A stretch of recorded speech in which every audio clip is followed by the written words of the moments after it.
Assalamualaikum warahmatullahi wabarakatuh. Baik Bapak Ibu, kita bertemu lagi di channel CJ Karolia nih. Kali ini kita akan membahas prediksi soal uji pengetahuan PPG dalam jabatan di materi Pedagogical Content Knowledge (PCK). Nah, Bapak Ibu, mari kita mulai dengan berdoa terlebih dahulu. Berdoa mulai. Berdoa selesai. Baik, langsung saja kita mulai. Nomor satu.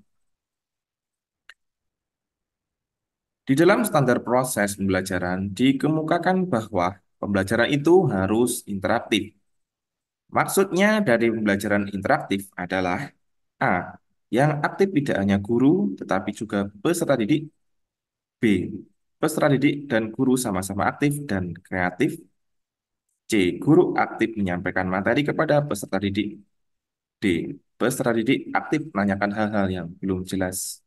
E. Guru dan peserta didik aktif bersama-sama dalam kegiatan diskusi. Baik, pembahasannya adalah pembelajaran interaktif mengacu pada situasi di mana tidak hanya guru yang aktif, tetapi juga peserta didik terlibat secara aktif dan kreatif dalam proses pembelajaran. Oleh karena itu, jawaban yang paling sesuai adalah B. Peserta didik dan guru sama-sama aktif dan kreatif di dalam proses pembelajarannya. Jadi jawabannya adalah B.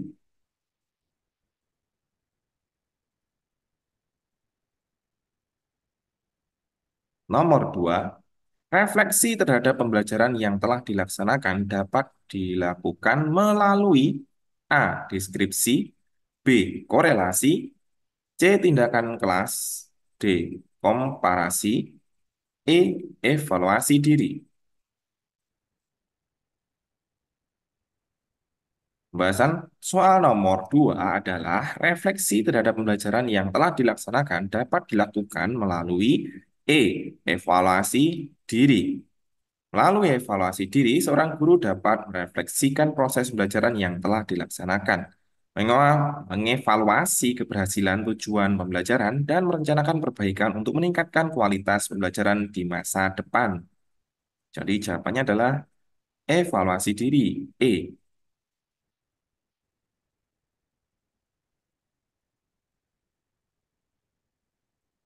Nomor 3, dari sejumlah siswa dalam satu kelas tidak ada satupun yang bisa menjawab soal tertentu pada seperangkat tes. Sehingga tujuan pembelajaran telah ditetapkan tidak tercapai. Oleh karena itu, guru harus melihat kembali kesesuaian antara A. Kompetensi dasar dengan kompetensi inti, B. Tujuan pembelajaran dengan materi, C. Soal dengan indikator pencapaian, D. Soal dengan materi pembelajaran, E. Metode pembelajaran dengan gaya belajar siswa.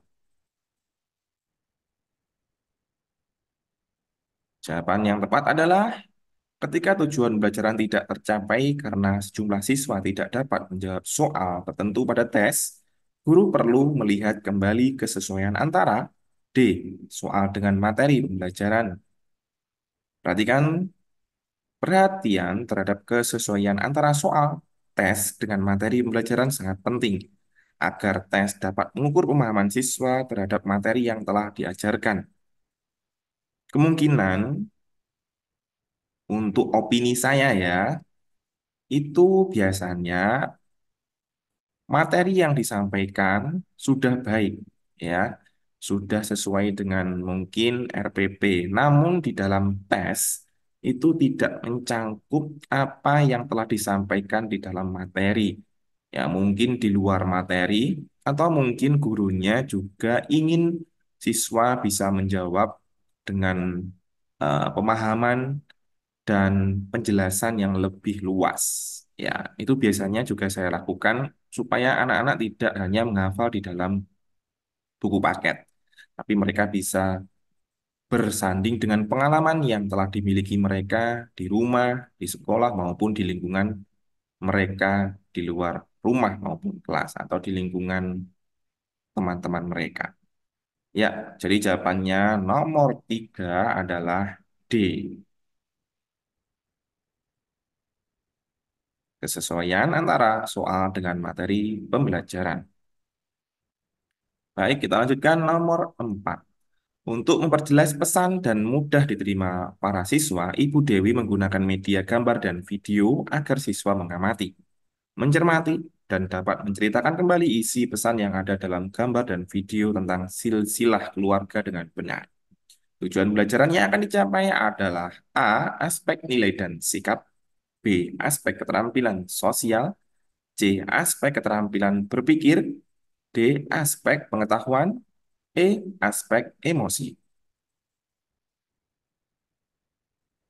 Pembahasan untuk soal nomor 4, tujuan pembelajaran yang ingin dicapai oleh Ibu Dewi yaitu agar siswa dapat mengamati, mencermati, dan menceritakan kembali isi pesan dalam gambar dan video tentang silsilah keluarga dengan benar. Lebih bersifat pada D. Aspek pengetahuan. Melalui kegiatan tersebut, siswa diharapkan dapat memahami dan menguasai pengetahuan tentang silsilah keluarga, sehingga anak-anak bisa menceritakan kembali silsilah keluarga mereka. Jadi, jawaban yang paling tepat adalah aspek pengetahuan.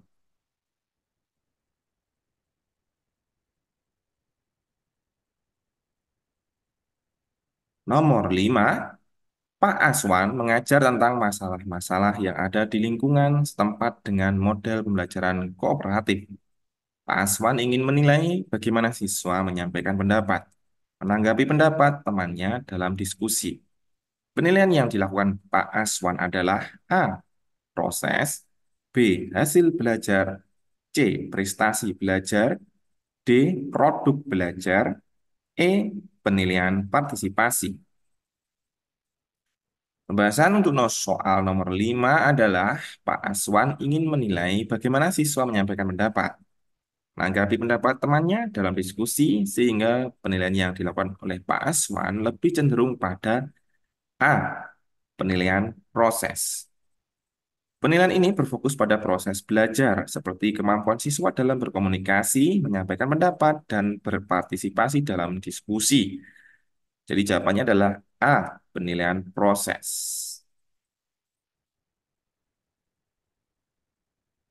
Baik, Bapak Ibu, itu tadi adalah 5 soal prediksi UPPBG dalam jabatan tahun 2024. Semoga bermanfaat dan sampai jumpa di video-video yang lainnya. Terima kasih. Wassalamualaikum warahmatullahi wabarakatuh.